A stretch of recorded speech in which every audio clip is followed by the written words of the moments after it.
কল্পনা করুন আপনার ঘরবাড়ি ধীরে ধীরে সমুদ্রের পানিতে তলিয়ে যাচ্ছে। কয়েক বছর আগেও এটি শুধু একটি ভাবনা ছিল, কিন্তু আজ এটি বাংলাদেশের লক্ষ লক্ষ মানুষের বাস্তবতা হয়ে দাঁড়িয়েছে। সমুদ্র পৃষ্ঠের স্তর দ্রুত বৃদ্ধি পাচ্ছে, আর এর প্রভাব থেকে বাদ যাচ্ছে না আমাদের দেশ।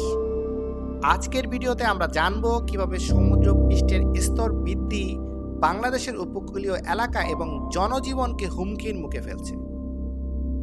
বিশ্বের তাপমাত্রা বৃদ্ধির কারণে বৈশ্বিক উষ্ণায়নের প্রভাব সরাসরি আমাদের সাগরগুলোর উপর পড়ছে। বরফ গলছে এবং সমুদ্রের পানি ক্রমাগত প্রসারিত হচ্ছে। এই প্রক্রিয়াটিকে বলা হয় তাপীয় প্রসারণ। বিজ্ঞানীরা বলছেন, যদি আমরা এখনই জলবায়ু পরিবর্তনের মোকাবিলায় যথাযথ পদক্ষেপ না নিই, তাহলে 2100 সালের মধ্যেই সমুদ্র পৃষ্ঠের স্তর 1 মিটার পর্যন্ত বৃদ্ধি পেতে পারে। বাংলাদেশের জন্য এর প্রভাব ভয়াবহ। আমাদের বেশিরভাগ উপকূলীয় এলাকায় সমুদ্র পৃষ্ঠের খুব কাছাকাছি অবস্থিত। সাগরের স্তর বৃদ্ধির ফলে কক্সবাজার, বরগুনা, খুলনা, সাতক্ষীরা ও ভোলার মতো উপকূলীয় জেলা সবচেয়ে বেশি ক্ষতিগ্রস্ত হবে। গবেষণা বলছে 1 মিটার সমুদ্রপৃষ্ঠ বৃদ্ধির ফলে বাংলাদেশের 17% ভূমি পানির নিচে চলে যাবে। এই পরিস্থিতিতে প্রায় 2 কোটি মানুষ তাদের ঘরবাড়ি হারাবে এবং তারা পরিবেশগত শরণার্থী হতে বাধ্য হবে। সমুদ্রের লবণাক্ততা বৃদ্ধি এবং কৃষির উপরও এর ভয়ানক প্রভাব রয়েছে। সমুদ্রের পানি বৃদ্ধি শুধু বন্যায় এবং তলিয়ে যাওয়ার কারণ নয়, বরং এটি লবণাক্ততা সমস্যারও সৃষ্টি করছে। সমুদ্রের লবণাক্ত পানি ভিতরের দিকে প্রবেশ করে কৃষি জমি এবং মিঠা পানির উৎসকে দূষিত করছে। এর ফলে আমাদের দেশের উপকূলীয় অঞ্চলের মানুষের কৃষিকাজে ব্যাপক সমস্যার মুখোমুখি হচ্ছেন। ফসলের উৎপাদন কমে যাচ্ছে এবং খাদ্য নিরাপত্তা হুমকির সম্মুখীন হচ্ছে। বাংলাদেশের উপকূলীয় অঞ্চলগুলো দেশের অন্যতম গুরুত্বপূর্ণ মৎস্য উৎপাদন কেন্দ্র।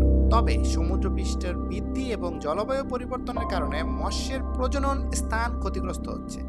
এর ফলে আমাদের মৎস্য শিল্প ক্ষতিগ্রস্ত হবে না শুধু, বরং জীববৈচিত্র্য হুমকির মুখে পড়বে। আসুন এর সমাধান নিয়ে একটু আলোচনা করি। বাংলাদেশে উপকূলীয় বাঁধ নির্মাণ এবং শক্তিশালী বন্যা প্রতিরোধ ব্যবস্থা গ্রহণ করা জরুরি।